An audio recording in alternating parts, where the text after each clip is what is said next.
Okay, may dumating na naman tayong dalawang package. So we'll try to open it up and see what's inside. Okay, so open natin yung isang box muna. So may nakalagay dito. It says low end. So tignan natin. Low end what?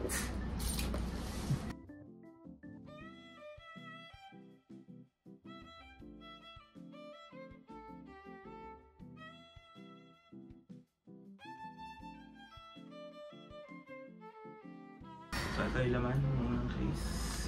Let's open it up.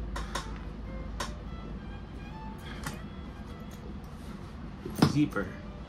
And if you know me, I don't like zippers. But that's okay. Ano lang naman to. Hindi mo pang case na pang araw-araw. Okay. Okay. Ito yung low-end violin. It's fitted with Larsen Auroras. Yeah. So this nga pala package came from Stringer PH, no? So they're trying to sell violins as well. So this is their low end one, low spec one, kumbaga. So titingnan natin yung pricing. I will ask about the pricing, of course. Sa loob nakalagay is Mireroa Mirth Musical Instruments. I think sa China to gawa, no? 2024. Ito yung itsura niya. Looks like parang Guarneri din. Pero composite yung tailpiece. Not sure how much nga for now. Yeah.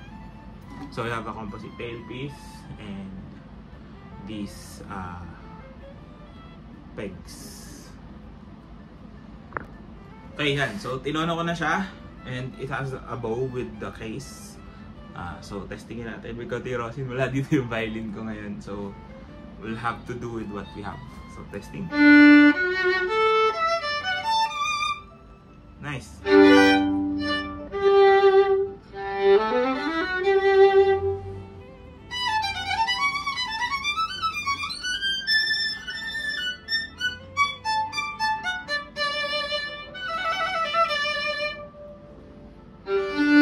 Overall, I think it also has to do with the strings, of course. Larsen Auroras yung nakakabit sa kanya.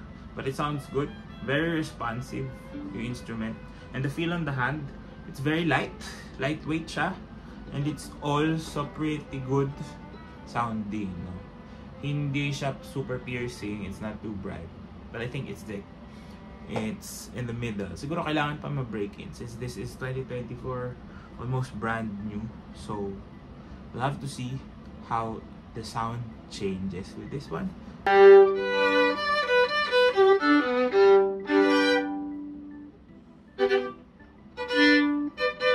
So, siguro masabi natin, there's not a lot of depth in the sound, no? The low ends are a little bit lacking. And projection-wise, it doesn't project as much. So, that's one thing. Okay, so open natin yung isang box to see the other instrument. Okay, so ito naman. Ito na siguro yung mas nakaka-excite. High-end na instrument. Tignan natin kung ano yung itsura. And how is it? So pag ganito.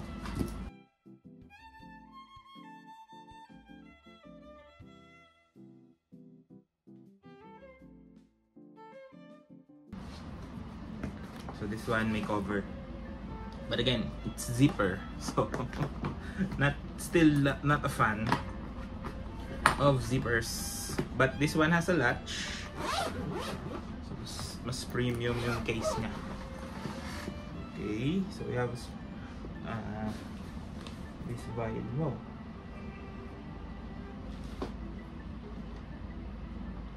Looks familiar, no? One piece back.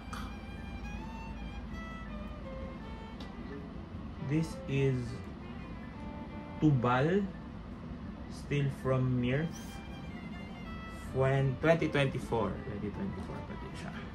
So this one's fitted with I'm not sure kung anong strings to, but I think it's high-end strings.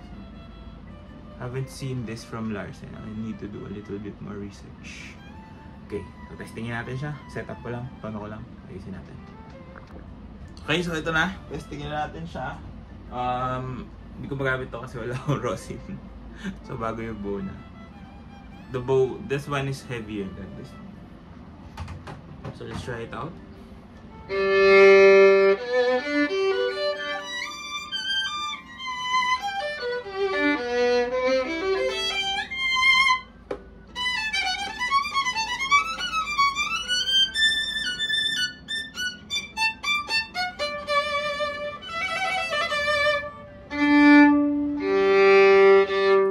A more pronounced lower end, and then the brightness almost the same as the other one, maybe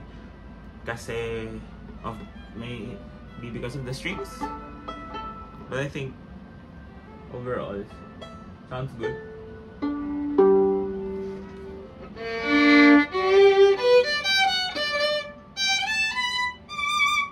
Tapos nandun, no, naririnig na, I don't know if the camera can hear what I hear. So meron siyang innate resonance within the strings, no? Kahit sa E string, talaga tumatapon yung sound. Parang may reverb, gano'n. On all. And very pronounced yung low end na.